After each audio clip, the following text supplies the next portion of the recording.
जो आपके चेहरे पे इतनी शांति है, ये कैसे आप पाते हैं? ये तो मेडिटेशन के द्वारा ही पाई जा सकती है। अच्छे विचार हम अगर अपनाते हैं तो क्या मेडिटेशन के लिए हम अपने लिए टाइम नहीं निकाल सकते?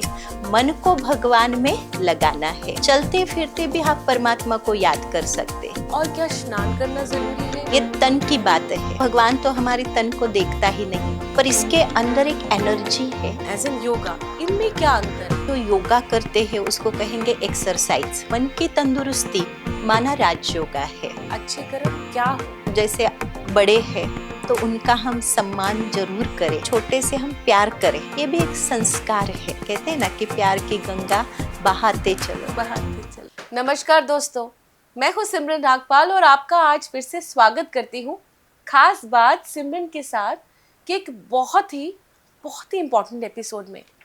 दोस्तों, मैं हर बारी आती हूँ और आपको यही बोलती हूँ कि आज का पॉडकास्ट तो बहुत इम्पोर्टेंट है। जी हाँ, क्योंकि मेरे हर पॉडकास्ट में मैं आपको बहुत ख़ास बातें बताती हूँ, क्योंकि मैं यहाँ लेके आती हूँ बहुत ही ऐसे ख़ास गेस्ट को जिनकी ज़िंदगी से हमें उनकी ख़ास बातें, जी हाँ, उनके ख़ास अनुभव और ख़ास बातों से हमारी लाइफ ज़रूर चेंज होती है।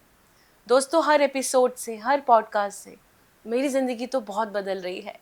मैं अपने आप को हर बारी इम्प्रूव करती हूँ और उम्मीद करती हूँ कि आप लोग भी एपिसोड से अपने आप को इम्प्रूव कर रहे होगे।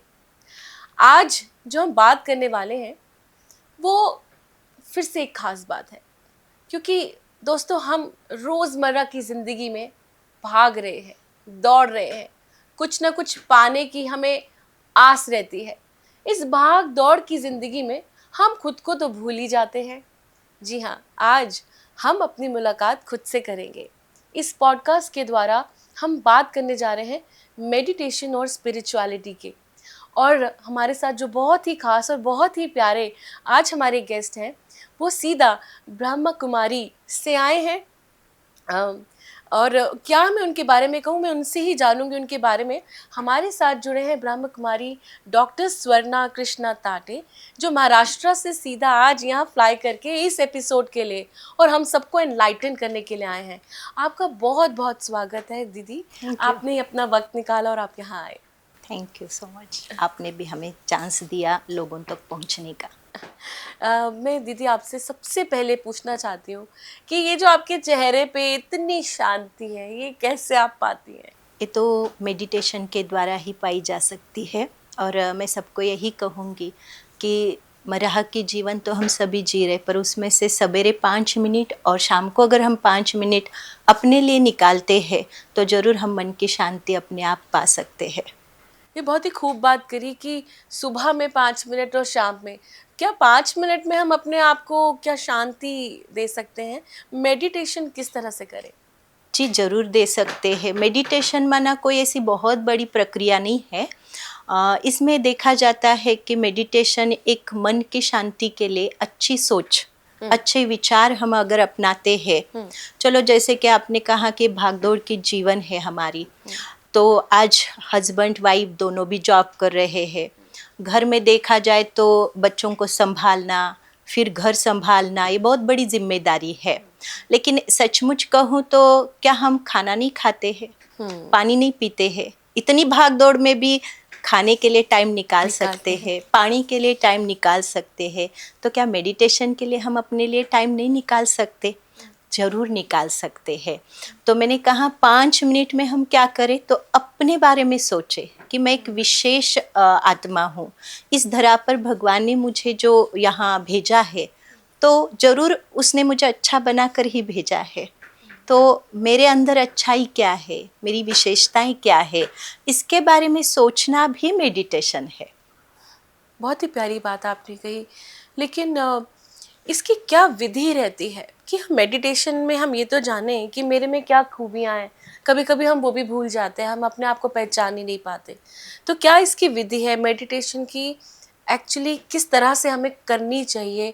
क्या क्या हमें दिनचर्या में कैसे अपनी शुरुआत करनी चाहिए, वो सब हमें बताया।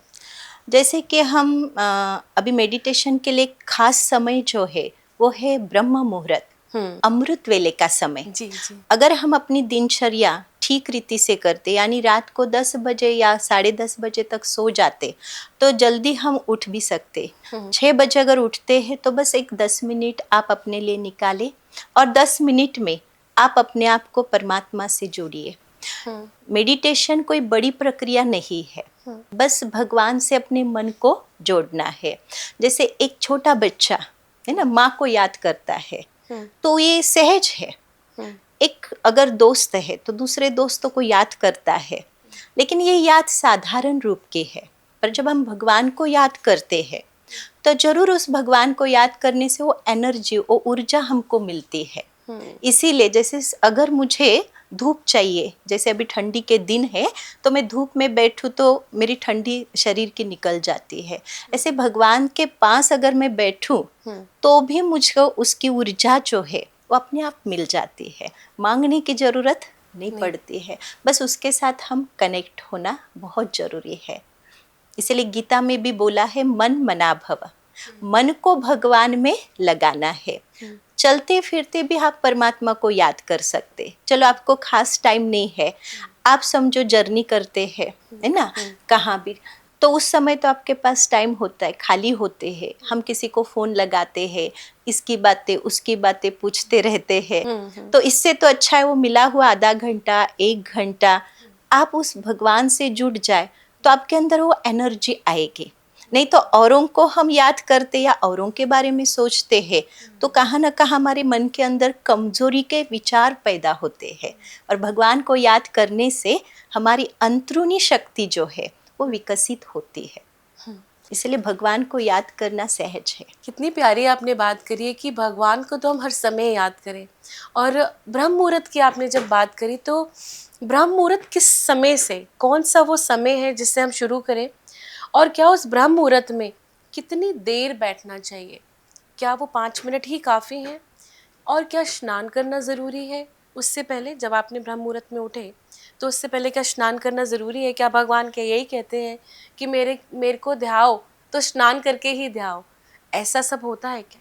ऐसी कोई बात नहीं है। देखो, भगवान से तो हमें मन को जोड़ना है, ये तन की बात है।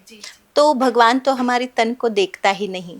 एक तो वो परमात्मा जो है पॉइंट ऑफ लाइट है, वो अशरीरी है। गीता में खुद भगवान ने कहा, मैं विदेही हूँ, अशरीरी हूँ, मुझे अपना शरीर नहीं। तो हमको किस रूप में देखता है? पॉइंट ऑफ लाइट में ही देखता है, क्योंकि ये बॉडी हमारी जो है वो हमें दिखाई देती है, पर इसके अंदर एक एनर्जी है, एक पावर है। जैसे हम आंखें हैं, अब आंखों से कौन देख रहा है? ये एक आंखें तो खिड़कियां है, पर उससे देखने वाली कोई तो अंदर एक एनर्जी है। जैसे साइंस कहता है कि हमारी जो अंदर का ब्रेन है ना, वो ब्रेन हमारी सारी बॉडी को क्या करता है, तो इंफॉर्मेशन देता है। उसी के अनुसार हमारे हाथ पाँव पैर सब उठते बैठते हैं। पर एक साथ जैसे हम कोई फिल्म देख रहे तो आंखों से देख भी रहे हैं, कानों से सुन भी रहे हैं, कुछ हाथ में लेके उस समय खा भी रहे हैं। तो एक ही साथ इतने सारे काम हम कर रहे हैं, मतलब अंदर कोई एक एनर्जी है जो पूरे बॉडी को चला रही है, और वो है पॉइंट ऑफ लाइट, जिसको अध्यात्म में आत्मा कहते, कोई एनर्जी कहता, कोई पावर कहता है, परंतु एक शक्ति है जो इसको चला रही है। तो उस आत्मा की शक्ति से, परमात्मा शक्ति से हमें जोड़ना है। फिर आप 5 मिनट बैठो, 10 मिनट बैठो, ऐसा कोई नियम नहीं है कि आप आधा घंटा 1 घंटा ही बैठ जाओ। और उसका टाइम जो है 3:30 से लेकर 4:45 बजे तक। उस समय क्यों? तो उसका कारण है, उस समय वातावरण में शांति होती है, सब सोए रहते हैं। तो कहते हैं जब दुनिया सोती है तो योगी जागता है। तो हमें अगर भगवान से योग लगाना है तो वही एक ब्रह्म मुहूर्त है, जिससे हमें बहुत सारी ऊर्जा प्राप्ति हम कर सकते हैं। अगेन आपने इतनी खूबसूरती से ये सारी बात बताई है। तो अब आपने बात करी योगी जागता है, तो यहाँ पे मैं बात इससे और जानना चाहती हूँ कि योगा और योगी, राज योगा और योगी एज इन योगा, इनमें क्या अंतर है? ये तो देखो, हम जो योगा करते हैं उसको कहेंगे एक्सरसाइज, जो कि शरीर के लिए हम करते हैं। शरीर को तंदुरुस्त रखना, फिट रखना, वो भी दुनिया के हिसाब से आज जरूरी है। पर उसके साथ मन को फिट करना या मन की तंदुरुस्ती माना राजयोगा है। जैसे आपने 2 घंटा एक्सरसाइज की, बहुत अच्छे एक्सरसाइज की, आप घर आ गए, घर आते ही समझो किसी का आपको फ़ोन आ गया, कॉल आ गया, तो उस समय किसी ने, आपके नज़दीक वाले ने शरीर छोड़ा या दोस्त ने शरीर छोड़ा, ये बात जब आप सुनते हैं तो आपके मन पर उसका गहरा असर होता है। उसी क्षण आप बैठ जाते हैं, अपने को कमज़ोर फील करते हैं।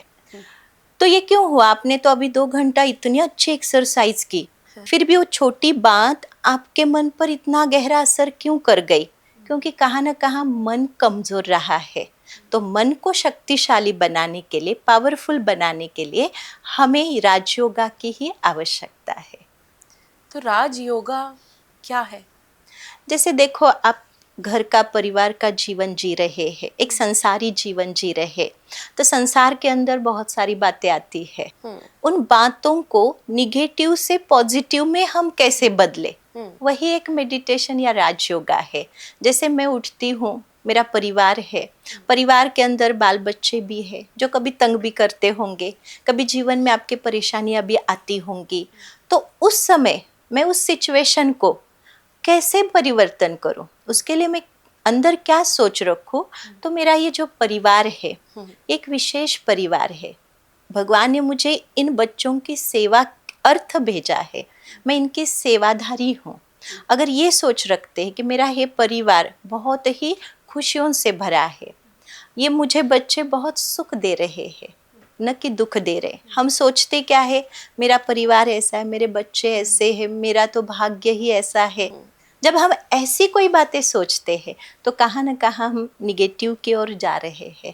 पर जब पॉजिटिव सोचना, मेरा घर एक मंदिर है, इस मंदिर में रहने वाली हर एक व्यक्ति देवता के समान, देवी के समान है।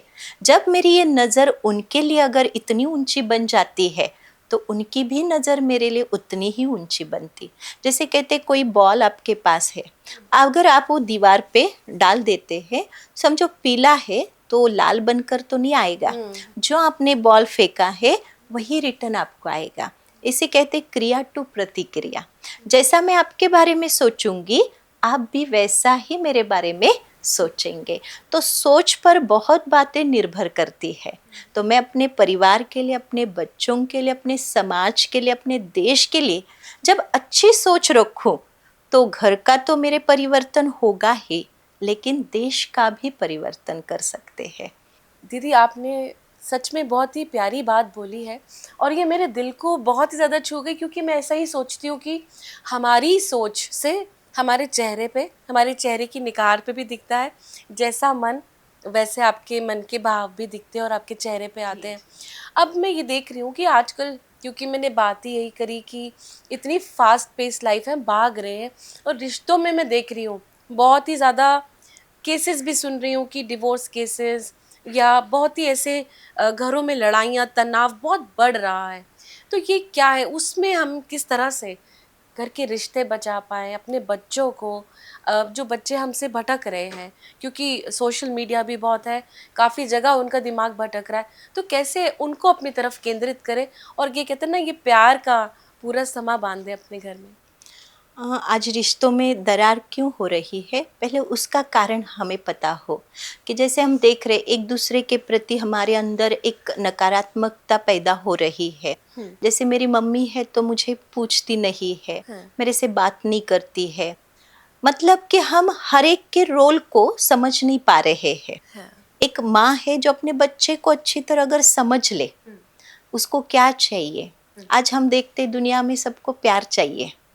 आज हम अगर मैं कहूँ कि हम जो कल्चर यूज कर रहे हैं आज विदेश का, तो कहाँ ना कहाँ इसके कारण हमारे रिश्तों में दरारें शुरू हो गई है, क्योंकि हर एक सोच रहा है कि बस पैसा कमाना है। पर क्या सचमुच हम बच्चों को सिर्फ पैसा देकर सुखी बना सकते हैं?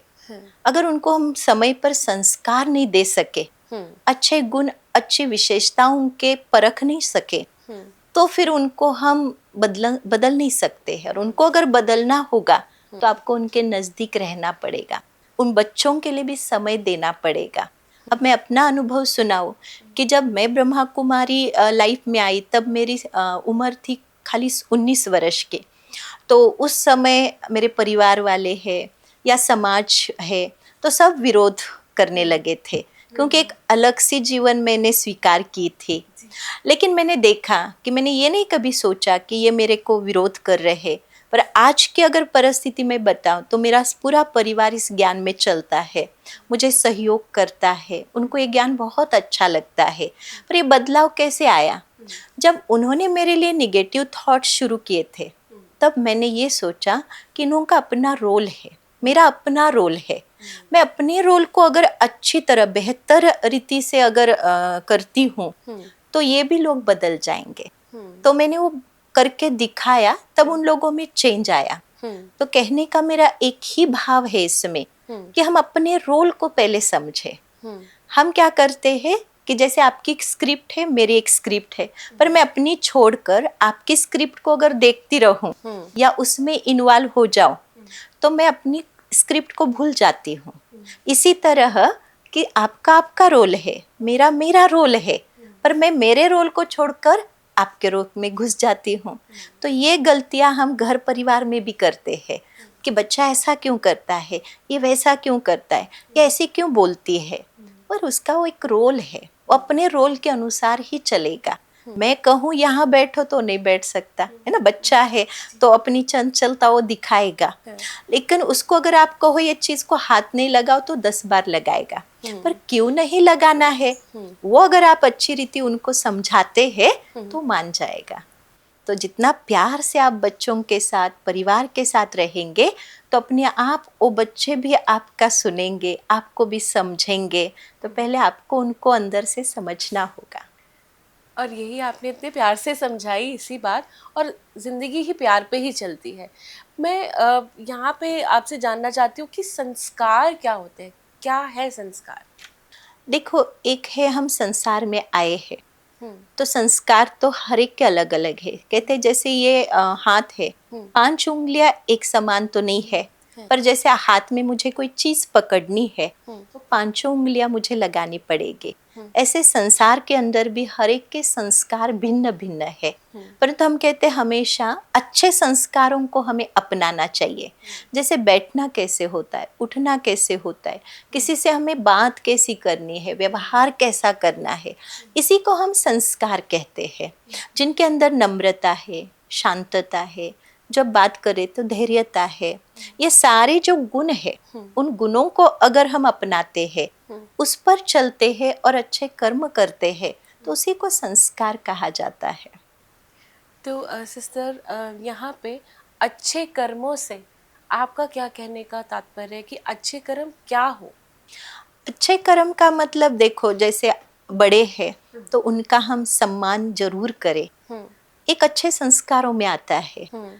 अगर कोई छोटा है तो उस छोटे से हम प्यार करें, उसे प्यार से चले, ये भी एक संस्कार है।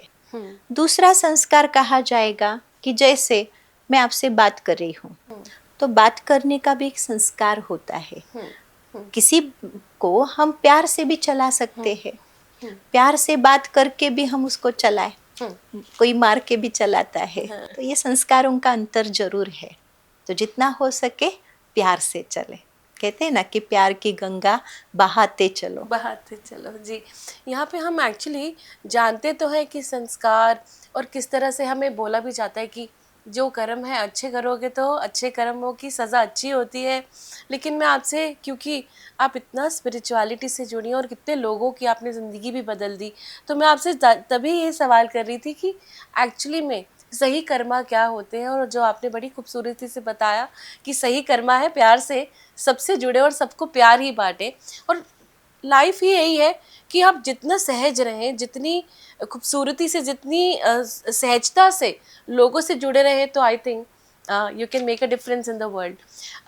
मैं यहाँ पे अब मेनली आपसे जानना चाहती हूँ कि स्पिरिचुअलिटी और मेडिटेशन में क्या अंतर है? स्पिरिचुअलिटी माना अपने आप को जानना, खुद को जानना। जैसे हम कहते हैं आध्यात्मक, अध्यात्म का अर्थ है आध्य आत्मा की पहचान। मुझे पहले खुद की पहचान जरूरी है कि मैं कौन हूँ, इस धरा पर क्यों आई हूँ, बस सारा दिन का हमने एक रूट बना दिया है, सवेरे उठना है, खाना पीना करना है, जॉब करनी है, कमाना है, रात को सोना है, फिर उठना है। मतलब एक रूट की जीवन हम जी रहे हैं। पर सचमुच भगवान ने इस धरा पर हम लोगों को क्यों भेजा होगा? सिर्फ खाने पीने के लिए? वो तो जानवर भी कर रहे। फिर जानवर में और इंसान में अंतर क्या रहा? अगर मैं इंसान हूँ तो कहते हैं मनुष्य जिसको भगवान ने बुद्धि दी है। आज हम छोटे बच्चे को मंदिर में ले जाते तो कहते हैं भगवान से क्या मांगना है? अच्छी बुद्धि मांगो। ये नहीं कहते भगवान से 1 करोड़ रुपए मांगो, है ना? तो बुद्धि क्यों मांगते हैं? क्योंकि जिनके पास बुद्धि अच्छी है तो जरूर वो कार्य भी अच्छा करेगा, व्यवहार भी सबके साथ अच्छा करेगा। तो इसीलिए हमें अच्छे व्यवहारों के लिए, अच्छे कार्यों के लिए पहले अच्छी बुद्धि हमारे अंदर होना जरूरी है। और अध्यात्म से हमारे विचारों का परिवर्तन होता है और मेडिटेशन से हमें आंतरिक ऊर्जा मिलती है, अंतरूनी शक्ति का विकास होता है। तो इसलिए मेडिटेशन माना एक प्रकार का भगवान को याद करना यानी ध्यान करना। इससे हमें अपने आप एनर्जी मिल जाती है। और अध्यात्म का अर्थ है अपने को गुणों से भरना, शक्तियों से भरना, विशेषताओं से भरना, यह अध्यात्म है। बहुत खूब। तो सिस्टर, ईश्वर क्या है? आप मानती हैं ईश्वर में? जी, ईश्वर को तो सारी दुनिया मानती है, पर मैं कहती हूँ मैं ईश्वर को जानती हूँ। मानना अलग बात है और जानना, पहचानना अलग बात है ना? जैसे कि कोई बड़ा आदमी है तो सब उसको जानते हैं, मानते भी है कि ये बड़ा आदमी है। तो भगवान को भी हम मानते जरूर है, परंतु है कौन? वह है अलमाइटी अथॉरिटी, वो सर्वशक्तिवान।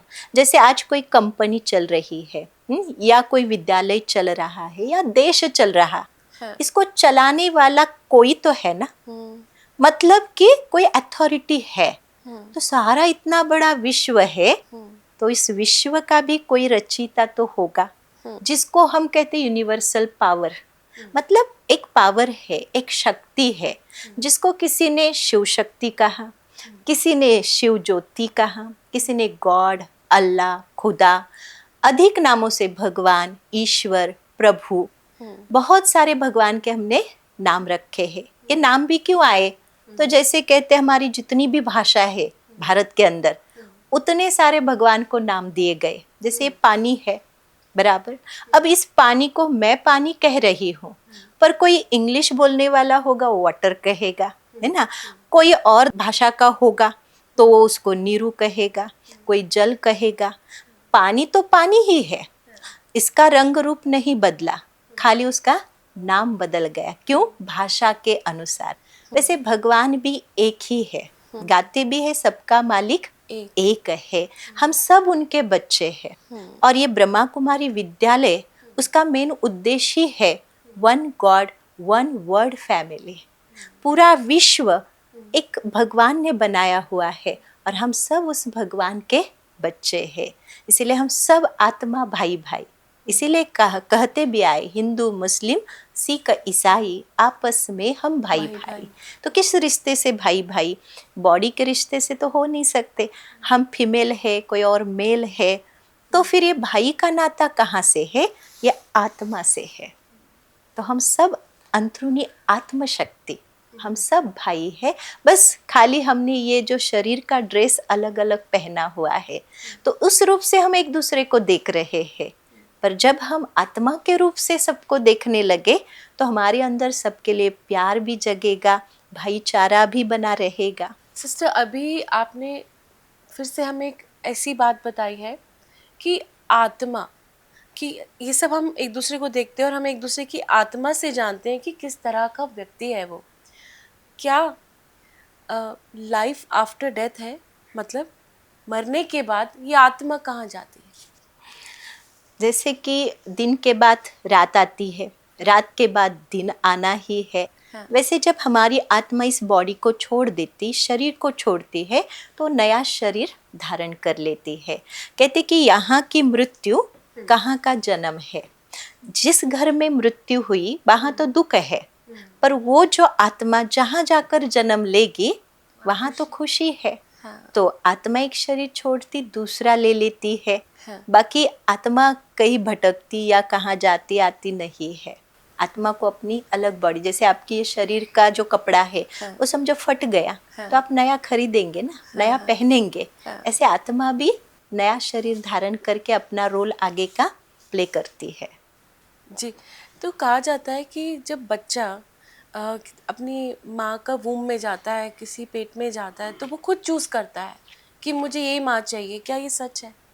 हाँ, इसके ऊपर ऐसा है, एक तो कर्म के आधार पर भी है। हम्म, हमने जिस प्रकार के कर्म, जैसे हम देखते हैं कोई बच्चा होता है वो झोपड़पट्टी में भी जन्म लेता है, कोई राजा के घर में बड़े घर में जन्म लेता है, हाँ, तो ये जन्म किस आधार से हुए, तो जरूर उसके पिछले कुछ अच्छे बुरे कर्म होंगे।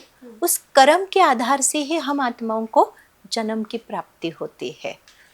नहीं तो आज हम देखते कई लोग ऐसा समझते भी है कि अगर हमने शरीर छोड़ा तो कुत्ता बिल्ली या और कोई भी योनियों में जाना जा सकते पड़ता हैं। है। हाँ, तो वास्तव में उनकी योनि में जाकर कर्म भोग भोगने की जरूरत नहीं पड़ती।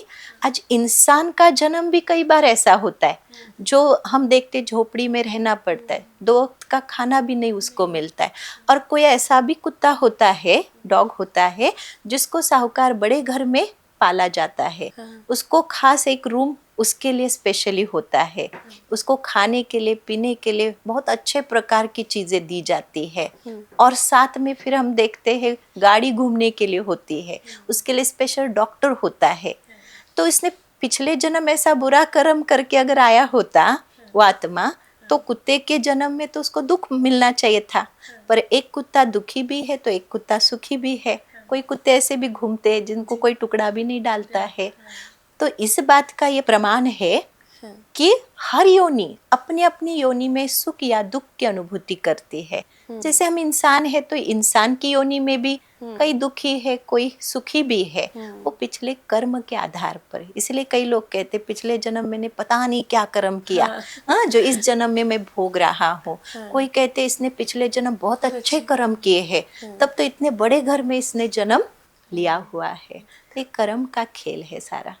तो सिस्टर, यहाँ पे अगर कर्मों की बात चल रही है तो बहुत सारे मैंने यहाँ पे देखा है कि पैसा भी बहुत है, देखा जाए तो बहुत सुखद लाइफ ही है, लेकिन फिर भी लोग परेशान हैं। ऐसा क्यों होता है?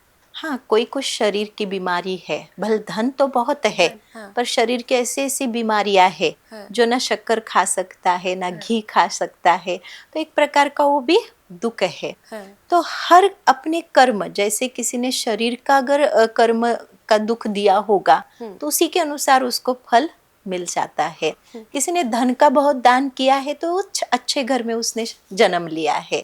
पर किसी को अगर धमकाया होगा या पिछले जन्म किसी को मारा होगा तो उस शरीर का भी दर्द उसको महसूस होगा ना।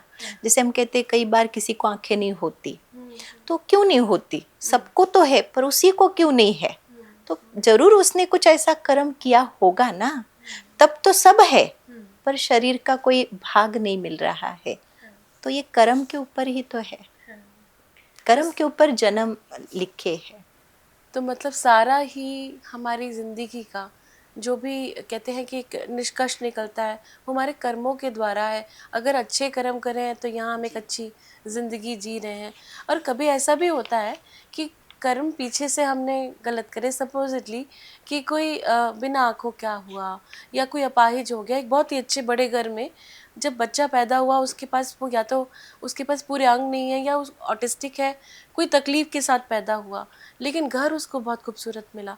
अब आगे की ज़िंदगी या अगले जन्म में वो अच्छा रहे तो वो क्या कर्मा रहना चाहिए?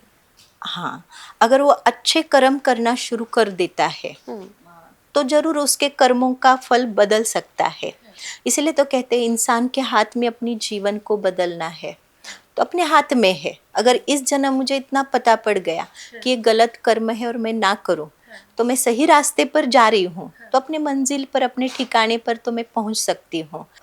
मेरे सामने एक ऐसा मैंने देखा हुआ है, अनुभव किया हुआ है। एक लड़का था, 9वीं कक्षा में था, तो वो आके हमारे यहाँ रोज मेडिटेशन करता था, लेकिन वो कानों से उसको सुनाई नहीं देता था और बोल भी नहीं सकता था। तो ऐसा था।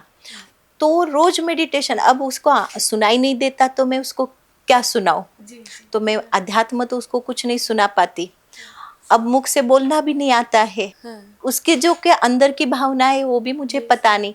पर उसका एक नित्य नियम उसने बनाया था कि वो शाम को आता था स्कूल से और बैठ जाता था, 2-2 घंटा 2.5 घंटा वो भगवान को याद करने बैठता था। तो ऐसा हुआ, एक 1.5 साल के बाद एक दिन ऐसे वो बैठा हुआ जोर से चिल्लाने लगा। हम 4-5 लोग थे, तो हमने सोचा इसको क्या हो गया, वो तो कभी बोलता भी नहीं है। तो हम उस रूम में चले गए।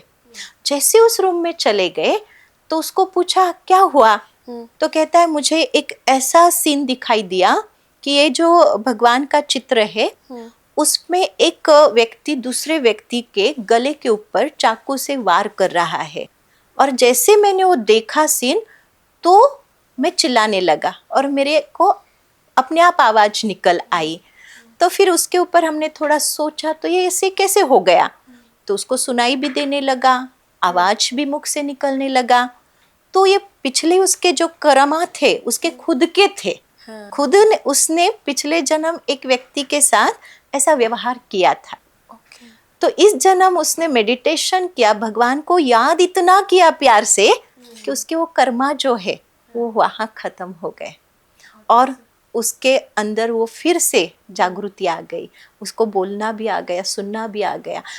तो हम अच्छे कर्म करने लगे तो हो सकता है कि वो कर्मा भी हम चेंज कर सकते। बहुत ही प्यारी बात आपने बताई, और कैसे आपका तो ये खुद का अनुभव रहा है और किस तरह से उन्होंने भगवान का ध्यान करते हुए और अच्छे कर्मों के द्वारा अपनी जो सारी तकलीफ़ें काट दी, और देखिए उनको आवाज़ भी आ गई और वो सुनने भी लगे। और अब यहाँ पे क्यों फ्यूचर को लेके हम सब परेशान रहते हैं और लगता है कि अब क्या होने वाला, अब कैसे होगा, तो यहाँ हम अपने आप को कैसे सेंट्रिक करें, किस तरह से अच्छी सोच रखें, ये भी बताएं। जैसे हम देखते दुनिया में तो डर सबके अंदर बैठा हुआ है, खा भी रहे तो डर से, सो भी रहे हैं तो डर से, जी भी रहे हैं तो डर से जर। तो अंदर एक डर है, वो डर कौन सा है, फ्यूचर का है कि भविष्य में मेरा क्या होगा, मेरे बच्चे मुझे कोई संभालेंगे या नहीं संभालेंगे, है ना। जो बूढ़े लोग हैं उनको वो चिंता खाई जा रही है, जो यंग है वो भी चिंता में है कि पता नहीं मेरा कल क्या होगा, है ना। लेकिन कहते हैं जो बातें बीत गई उसका चिंतन करना व्यर्थ है, जो बीत गया है। और जो आने वाला कल है ना वो मेरे हाथ में है ना आपके हाथ में है। कल क्या होना है ये किसी को पता नहीं, इसीलिए कहते कल करे सो आज, आज करे सो अभी, अभी नहीं तो फिर कभी नहीं। समझो कि आज मैंने 5,000 रुपए कमाए हैं, मेरा रोज का खर्चा 1,000 रुपए है, तो मेरे पास जो बाकी है 4,000 है। मतलब आगे के 4 दिन मैं पूरी तरह से सुख से जी सकती हूँ। पर मैं आज कमाती हूँ तो, पर मैं आज बैठकर सोचती हूँ कल मैं 5,000 कमाऊंगी, कल मैं 5,000 कमाऊंगी, तो कल की तो मुझे कोई गारंटी नहीं। तो इसीलिए कल के बदले आज में हम जीना सीखे। हमें एक पता है 5 साल पहले पूना के पास एक छोटा सा गांव था, माली गांव करके, तो पूरा का पूरा गांव रात में पूरा खत्म हो गया, पहाड़ गिरा, पूरा गांव दब गया, उसमें से एक भी जिंदा नहीं निकला। तो उनको पता था कल का जो सूरज उगेगा वो हम कोई नहीं देख सकेंगे।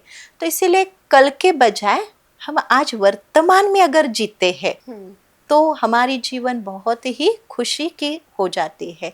कल की सोच रखकर अगर आज जी रहे तो कहाँ ना कहाँ हम बोझ उठा कर जी रहे, और बोझ वाला कभी भी खुश नहीं रह सकता है।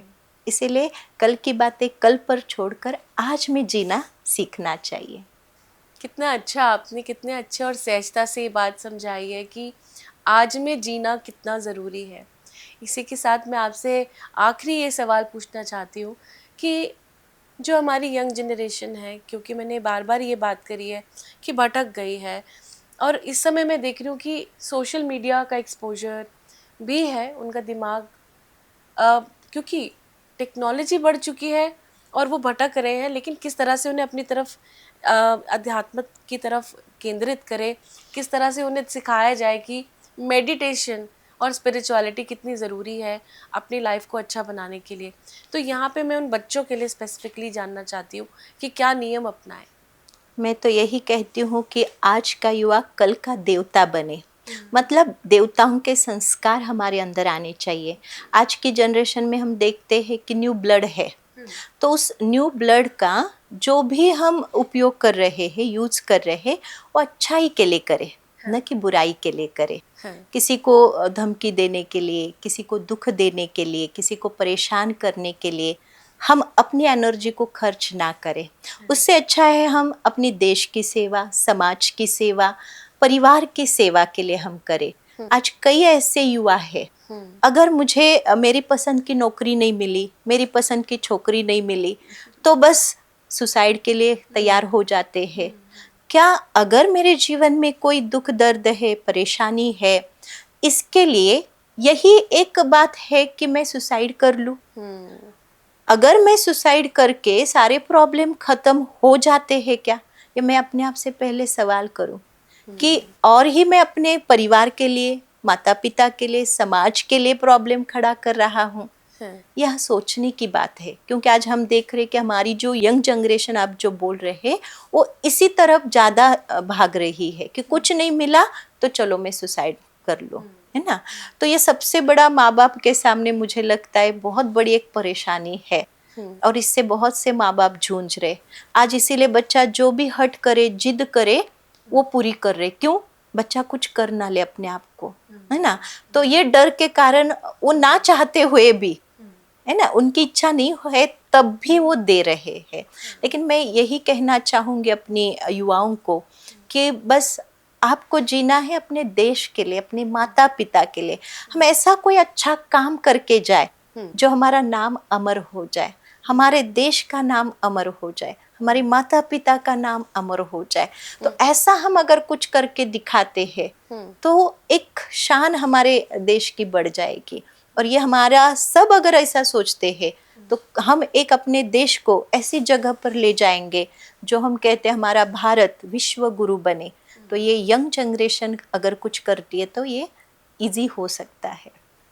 बहुत ही अच्छा लगा। आज मैंने इतनी सारी चीज़ें, अपने मन की ही बहुत सारे सवाल पूछे आपसे, और आपका यहाँ आके हमें इस पूरे स्पिरिचुअलिटी की दुनिया में और मेडिटेशन की दुनिया की जो आपने हमें इतनी गूढ़ बातें बताई हैं, उसके लिए मैं आपको तहे दिल से शुक्राना करना चाहती हूँ। थैंक यू सिस्टर, आप यहाँ आए और आपने हमें बहुत अच्छे से एनलाइटन किया। Thank you so much. मैं सभी को यही कहना चाहूँगी कि आप 7 डेज का जो ब्रह्मा कुमारीज का कोर्स रहता है वो कोर्स अवश्य करें। वो 7 दिन का कोर्स है, फ्री ऑफ कॉस्ट है। वहाँ आपको कोई मूल्य नहीं देना है, बस आपका 1 घंटे का समय निकाल कर वहाँ जाना है और अपनी अंदरूनी उन्नति, अपनी शक्ति जो है वो भरनी है, वो ताकत भरनी है जो आपके जीवन में काम आ जाएगी। तो हमारे अवेकिंग चैनल है, पीस ऑफ माइंड चैनल है, या अपना यूट्यूब है, या अपने जो ऐसे भी हमारे जैसे साधना चैनल है, तो ऐसे चैनल पर भी हमारे प्रोग्राम आते रहते हैं। तो आप इसका अवश्य लाभ लें, यही मैं अंत में कहना चाहूँगी। और आपने मुझे ये बहुत अच्छा मौका दिया लोगों तक पहुँचने का, मेरे विचारों को लोगों तक पहुँचाने का, इसलिए आपका भी बहुत तहे दिल से थैंक्स, धन्यवाद। Thank you so much. आपका फिर से वंस अगेन थैंक यू है। और माय डियर व्यूअर्स, यहाँ आपको पता चल चुका है कि किस तरह से आपने खुद को जोड़ना है और अपने मन में ये जो शांति जो हम बाहर ढूंढ रहे हैं ना, वो हमें किस तरह से पानी है। तो बहुत ही जल्दी ब्रह्म कुमारी ईश्वरी विद्यालय से जुड़िए और जानिए कि कैसे आप भी 1 हफ्ते के अंदर इस मेडिटेशन का फ़ायदा उठा सकते हैं और अपनी ज़िंदगी को बदल सकते हैं। तब तक मैं सिमरन खास बात से आपसे इजाज़त लेती हूँ और वादा करती हूँ फिर से आऊँगी एक बहुत ही बेहतरीन गेस्ट के साथ। तब तक स्वस्थ रहिए और खुश रहिए।